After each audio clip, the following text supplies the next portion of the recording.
Schedule a free design consultation, and the more you buy, the more you'll save on blinds, shades, shutters, and more from Budget Blinds. Visit budgetblinds.com today. Moses joining us. First look at sports. And of course, in our area, we've seen a lot of potential star athletes coming out of the border city and around our region. And we have one particular skier from the Saskatchewan area, a freestyle skier, as a matter of fact, training out at Table Mountain. He'll be competing in a couple disciplines, starting off with the moguls, dual moguls, big air, and slopestyle. That's a lot and a mouthful for myself, but you know what? He's making a name for himself, or at least trying to, in a sport that's unfamiliar with the prairies. Claire Hanna reports. It's a sport that's gained major popularity in the last decade, with the likes of Alex Bilodeau and the Dufour-Lapointe sisters winning medals for Canada at the Olympic Games. But one local athlete is trying to make his mark in freestyle skiing. I was getting tired of playing hockey, so I went skiing one weekend with my family here, and I really liked it. So my mom was looking around and found that there was a club here, so signed me up for that next year, and then just haven't quit it yet.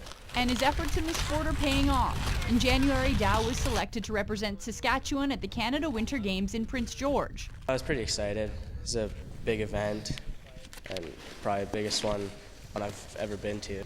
Dow's trainer is also a trailblazer in the sport, as he'll be the youngest provincial coach at the event and represented Manitoba at the last games in Halifax. It was a mind-blowing experience. It was the coolest thing I've ever been involved in.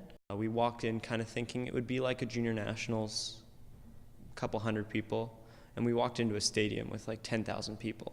It doesn't take a scientist to tell you there aren't a lot of mountains in the prairies. Mark McMorris, a snowboarder who hails from Regina, recently won a bronze medal at the Sochi Olympic Games.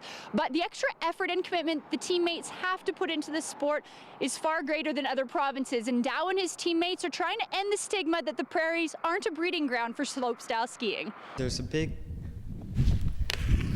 cliche almost in Saskatchewan, Manitoba, in the flatlands that we can't ski, and it's not true. We have a little less of a site than everyone else, but I still feel like we can compete with them. What I've always said to my athletes is that we're no different than any other skier. The only difference is in our head. Because I've seen a lot of my own friends go very far in skiing. There's no reason why we can't do the same. But the task at hand for the next week is the competition, and Dow and Jackson have big tricks and big air in mind. Hoping to do cork 7 for a first time in competition, and hopefully put a grab into a 1080. I think he's going to do really well at slopestyle. He's got a really incredible air sense where I can ask him to do something and I can see him change it and think about it in his mind. Not a lot of people have that ability to just be able to get in the air and know what they're going to do with their body and how they're going to do it. And he's got that talent. Claire Hanna, Newcap Sports. Well, thanks a lot, Claire, and definitely good luck to Davis as well. Now, the Junior B playoffs are upon us, and the Lloydminster Bandits are hitting the road tonight in St. Paul for their best-of-7 series with the Canadians. Now, the team may not be heading into the postseason as the favorites, but Nerman Issa reports that's all something the team says will work in their favor. There's a feeling of excitement and nerves for the Lloydminster Bandits on the eve of their playoff run.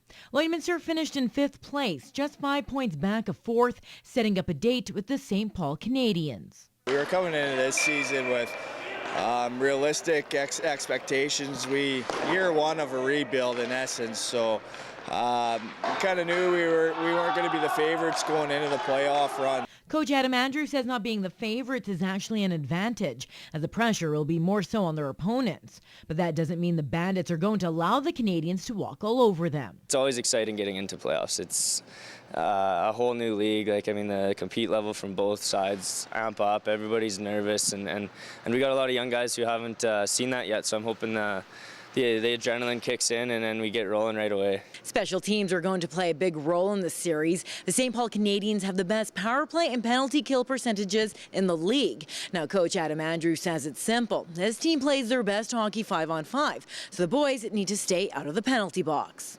They're very potent on the power play, the penalty kill. Our big thing is we got to keep the emotions in check. It's going to be a physical series. They're going to be in our face. It's going to be huge to put defense first. They got a good power play. We're going to have to shut that down. And we'll let our forwards worry about getting the goals. And as long as we can shut it down on our end, I think we'll be okay. It's been 4 years since the team last took home the championship. The Bandits haven't had success against the Canadians this year, going 1-2-1. But the guys say this is a new season, a new chance to make up for past mistakes. We made it here. We're in the playoffs. We're meant to be here, right? Like, I mean, we're exactly where we're supposed to be. This is it's been an uphill battle for us all year. There's been adversity on and off the ice all the way through until we got up to this point where we're really starting to click together, and it's honestly all coming together exactly how I thought it would. We got to be ready from when we load the bus to when we get in the room. Before the game, we all got to have our heads in it, and it's going to be huge from first puck drop. Nair Manisa, Newcap Sports. And these two clubs get underway at 8 o'clock. We'll have full details from tonight's Game 1 action on Late Night.